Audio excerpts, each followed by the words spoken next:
Calling to order the regular Plan Commission meeting for the Village of Wheeling for Wednesday, February 26th, 2020. Please stand for the pledge. I pledge allegiance to the flag of the United States of America, to the republic for which it stands, one nation, under God, indivisible, with liberty and justice for all.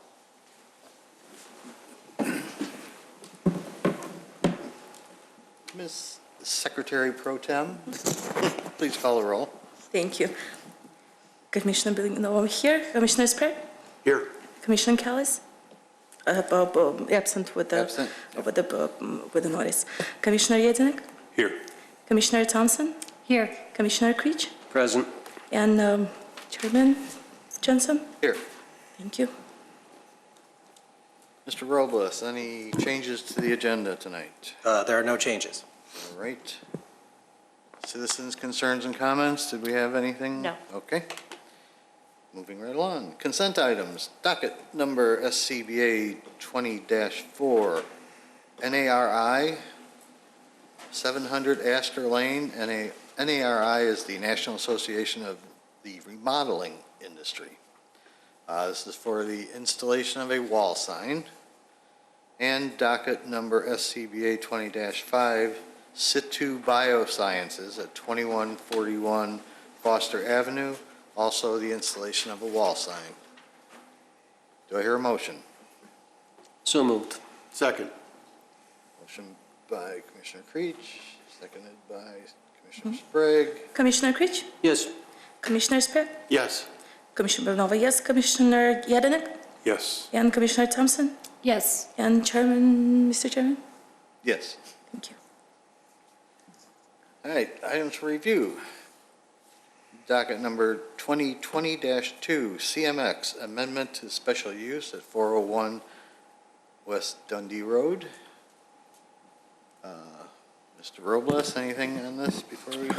Just a real simple summary here is Lindmark, the property owner, as well as CMX as the occupant of the movie theater, is seeking an amendment to the special use.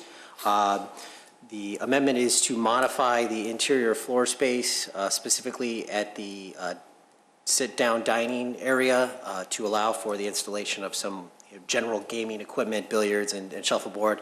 No video, no gambling, any of that type. It's just the entertainment equipment here that is shown on the plan. Per the zoning code, amendment requires discussion with the Plan Commission and then a final decision by the village board. Staff is recommending approval subject to one condition, which is noted in the staff report, which is that the occupancy count for the restaurant area, including the main dining room, bar, and lounge areas that are shown in the architect's drawing here, just be updated to include the tabulated occupancy loads for the space, and that's that condition from the Fire Protection Bureau. With that, Thank you. turn it over to Dan. Mr. Shapiro, state your name and address for the record. For those who I haven't had the pleasure of meeting yet, my name is Dan Shapiro. I'm here on behalf of CMX. I think that Steve put it pretty succinctly. We're here to answer any questions you may have. All right. Start with Commissioner Creech. Thank you, Mr. Chairman.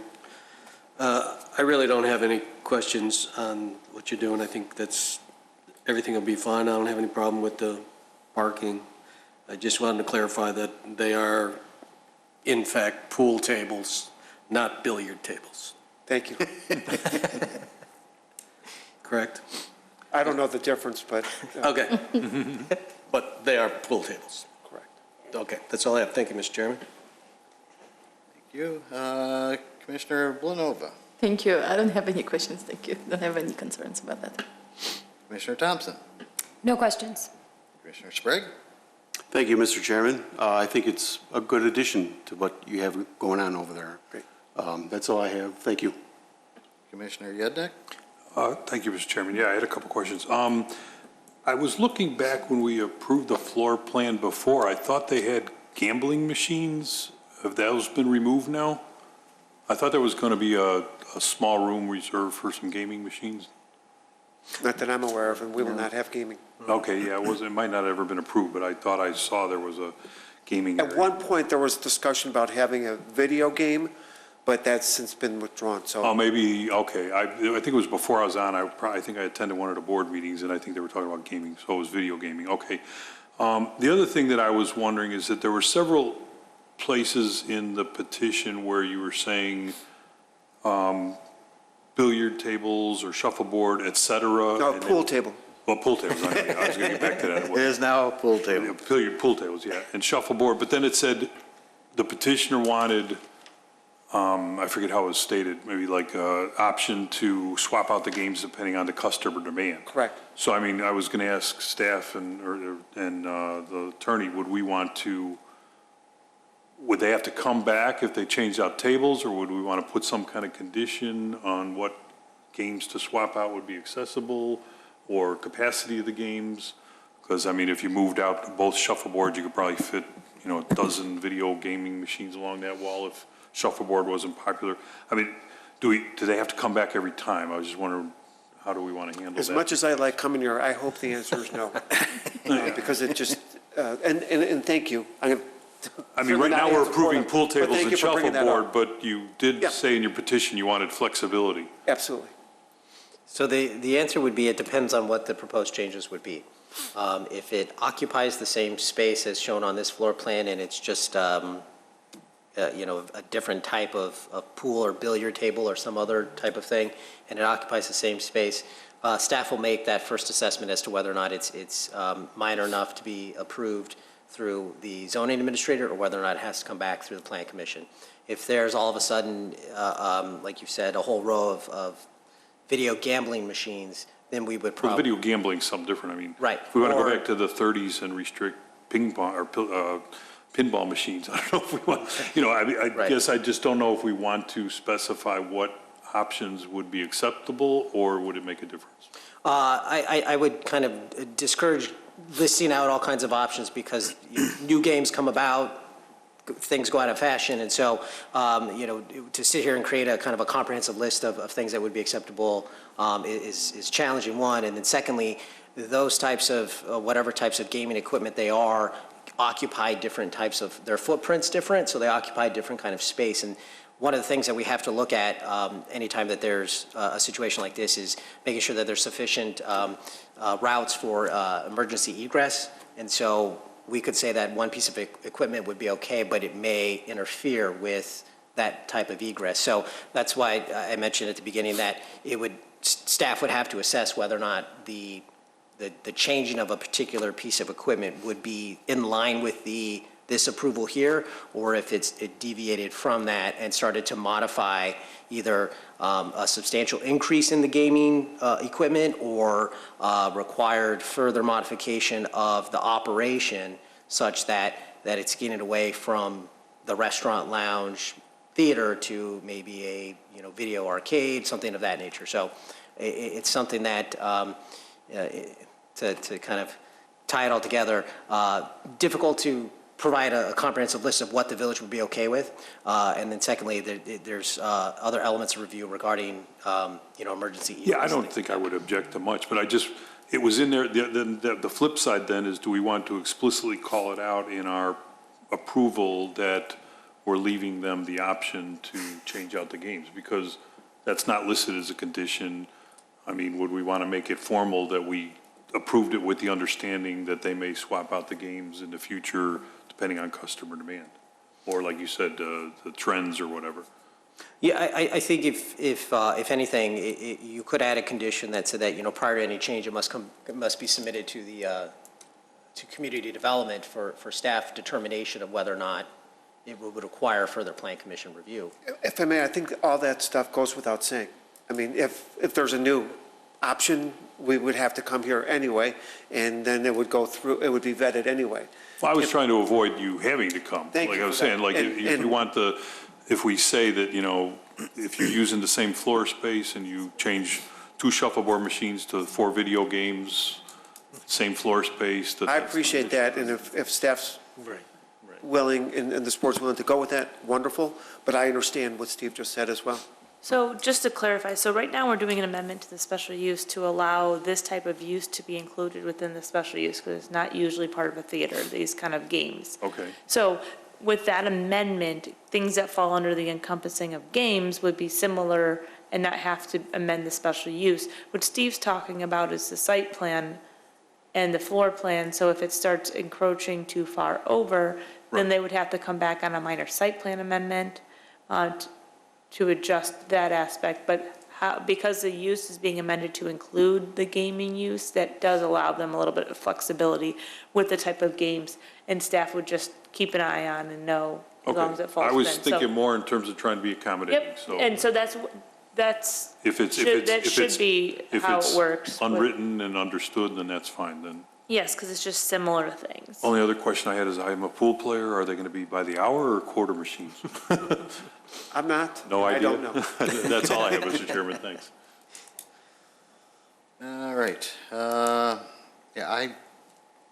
I don't have any problem with the pool tables or billiard tables if that's what the crowd wants, or the shuffleboard. So I just wanted to clarify that there's no video gaming going on at this point. And my other question was, where is our beacon? The beacon. The beacon. Do we know where the beacon is? That was a big selling point when we approved this plan. I don't know where the beacon is. We'll track down the beacon. Steve, you got a picture of the beacon? I do, yes. It's at the end here. That. It was supposed to be a big pillar of light Okay, that was going to attract thousands of people to the town center. all right. We'll check on the beacon. And we could follow up with Dan as well as Yeah. Lynn It was, Mark. it was a to big follow selling up on point. that. I know the board was thrilled with it, and we were, and Yeah. just waiting to see it light up. Other than Understood. that, do I hear a motion on 2020-2? So moved. With the condition. With, oh, I'm sorry, let's read the conditions again. Yes, the condition is to include the occupancy count for the restaurant area, main dining room, bar, and lounge area to the architect's drawing, to correctly label the occupancy loads for each of the spaces. And we're not doing anything with the No. types of games at this point? Correct. Okay. Commissioner Sprague, you made a motion? Second. Commissioner Blanova, second. Roll call? Commissioner Sprague? Yes. Commissioner Blanova, yes. Commissioner Yedenek? Yes. Commissioner Thompson? Yes. Commissioner Creech? Yes. And Chairman Chen? Yes. Thank you. Thank you. Right, we'll have something for you to sign.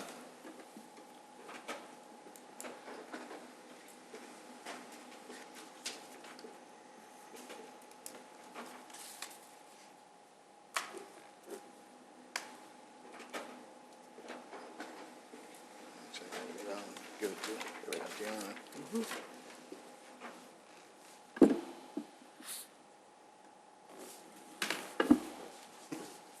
I don't have my secretary right next to me. Sorry, I didn't even.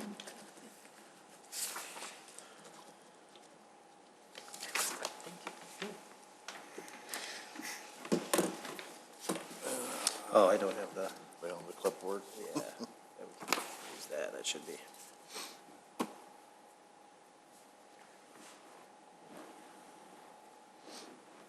All the way in the right here, right? Yeah. Yes, yes, yes, please. Yeah, that got removed. The petitioner. I keep one, I give you one? Yeah, Yes. Yeah, they, yeah. Thank you, And this is yours too. thank you. Thank you. Thanks, All Dan. right. So, that's done. Those are all the, that's the upcoming one here in the Westin. That's going to be continued. This will be on the 16th, yes. Yes, March 16th. All right, next up, we have docket number 2019-26A, The Westin Outlot B, amendment to the Westin North Shore Hotel Retail Planned Unit Development, docket number 2019-26B. Westin Outlot B, special use for sit-down restaurant at 751 North Milwaukee. And docket number PC 19-23, Westin Outlot B, major site plan and appearance approval, 751 North Milwaukee Avenue.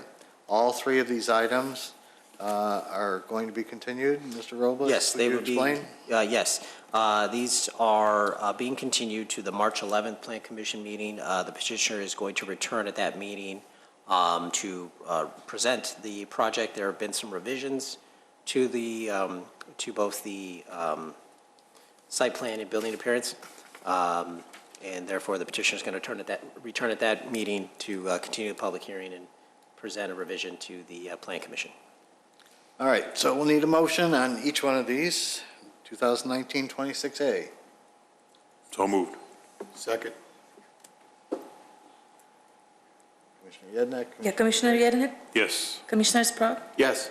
Commissioner Below, yes, Commissioner Thompson, Yes. Commissioner Creech, Yes. and Mr. Chairman. Yes. Thank you. Docket number 2019-26B, also to be continued. So moved. Second. Commissioner Thompson, Yes. Commissioner Below, yes, Commissioner Sprague, Yes. Commissioner Yernik, Yes. Commissioner Creech, Yes. and Mr. Chairman. Yes. Thank you. And finally, docket number PC 19-23, Westin Outlot B, major site plan and appearance, So moved. to be continued. Second. Commissioner Below, yes, Commissioner Thompson, Yes. Commissioner Sprague, Yes. Commissioner Yernik, Yes. Commissioner Creech, Yes. and Mr. Chairman. Yes. Thank you. Approval of minutes of the regular meeting of February 12th, 2020, including findings of fact for 2020-1. Do I hear a motion? So moved. Second. I sent a couple of revisions. I Oh. think Marcy got it. When did you send those in? Let me look at my emails.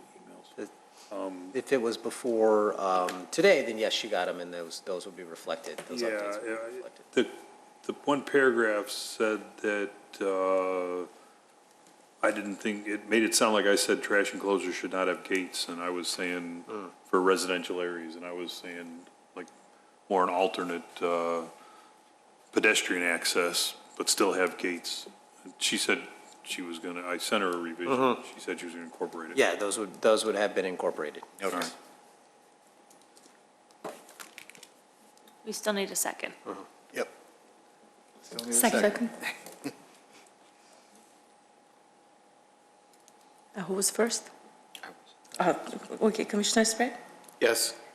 Commissioner Thompson, Yes. Commissioner Villanova, yes, Commissioner Yernik, Yes. Commissioner Creech, Yes. and Mr. Chairman. Yes. Thank you.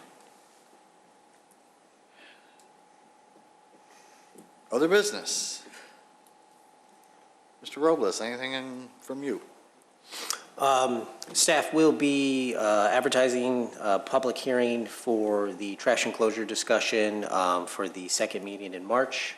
So that will be coming back to the Plan Commission at that time to present some proposed language for the Plan Commission to consider and determine whether or not that would be sufficient or we need to return at that point. But we'll have that official discussion at that point.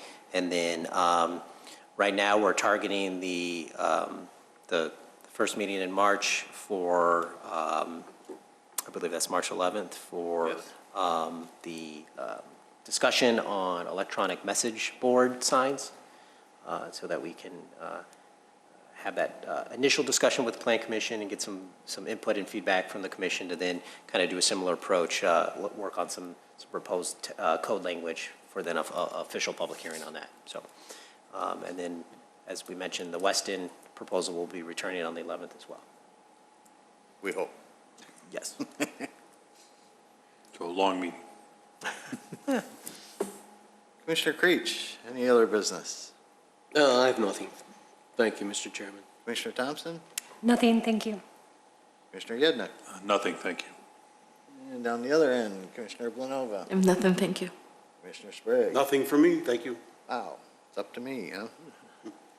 Okay, I had some conversation with Steve concerning parking at the town center. I've noticed that almost every day, there's people parking in spots that were not designated on the plans as parking spots. They should be in the lots and not in the valet turnouts, or along the front of the sidewalk outside City Works. And I see it all the time. It's the same problem we have out here with parking for Village Hall only. But there are no parking signs posted, and I don't know if that is something that we would need to do. And do you have the site plan? I do not have the site plan. That is something that we will reach out to Lindmark, the owner, on, to let them know about the problem, and we'll do some monitoring of it. And if we have to get to the point of posting some signage, we'll need to work with the property owner on that to see what solutions they would like to consider as well. And from there, we will just coordinate with the owner on that. Does something like that fall on the police department, or do they only monitor handicap spaces? Well, this is kind of technically a parking lot rather than a street, so. Right, that's what I thought. I thought a private, I know that the police will write handicap tickets anywhere on private property, or Right. public property, but I didn't know if they. might Right, in terms of parking, yeah, it would. Not it no would be parking. If they were posted, Posted, then, yes, yeah, then they would be able to, but yeah. they aren't. And, Right. Oh. And if, and I would hate to get to the point where we'd have to put a bunch of no parking right, signs. right, correct. But something should be done. It probably makes it more difficult for snow removal and whatnot. Sure. No, we'll definitely reach out to the owner and start to work with them on monitoring that, and then if we have to go through the next step, then see what the appropriate course would be for that. All right. Anybody have anything else? I guess I just have a question. For the issues that we're having with the Village Hall parking, is there any way that we can ask the Park District if that door could be for emergency use only, and it open from the inside, but you can't open it from the outside? I think that would deflect some of the, You got that right. I know that there have been past discussions with the village and the Park District and the appropriate people there regarding the parking. And I believe that the Park District has continued to inform the park goers of the need to park either further back or on the other lot there. As for the door and it being locked or unlocked, I don't know. We'd have to check to see if there's again, talking about emergency egress and ingress and things like that, whether or not it certainly needs to be unlocked, but in terms of if it, just for exiting purposes, if that can be possible or not, we'd have to check into that. and I know that they've been doing, I mean, I take my kids there for a few different things, so I know I get the emails too saying that, to please not use that parking, but it's not working. No, it's definitely not working. Signs don't work and emails aren't working, so. So just make note of that one too. All right, if there's nothing else, I would entertain a motion to adjourn. So moved. Second. All in favor? Aye. Opposed? We are adjourned. Close to a record.